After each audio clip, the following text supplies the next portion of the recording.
बिटिया के घर आई हूँ, सोच रही हूँ 1 महीने रुक जाऊं। सही कह रही हूँ ना समधी जी? अब जब मेरे बेटे ने कह ही दिया है तो मैं कर ही क्या सकता हूँ, रुक ही जाइए फिर। आप कहना क्या चाहते हैं समधी जी? मैं तो ये कह रहा हूँ, ये घर कहाँ, ये तो होटल है।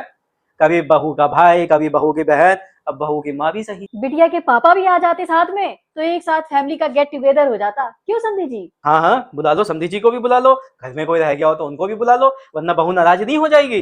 वैसे भी मेरी इस घर में अब चलती कहाँ है, बहू ने अब मेरे बेटे को अपने कंट्रोल में जो कर रखा है। अरे समधी जी, अपना दिल बड़ा रखिए। बेटी का घर अपना ही समझना चाहिए। वैसे भी दामाद जी ने कहा था, मम्मी जी आप जब तक रहना चाहो आप रह सकती हो। मेरे जब सास ससुर आते थे तो खाली हाथ नहीं आते थे, इतना सामान लाते थे, घर में रखने की जगह नहीं होती थी। खैर छोड़ो, हम कुछ कहेंगे तो बहू का मुंह फूल जाएगा और बात का बतंगड़ बनेगा। समधी जी खाली हाथ नहीं आई हूँ, मिठाई के डिब्बा, फल और साथ में दामाद जी के लिए अचार भी लाई हूँ। बस आप मुंह मीठा करो। अब जब बहू और बेटे ने डिसीजन ले ही लिया है तो अब हम कर ही क्या सकते हैं।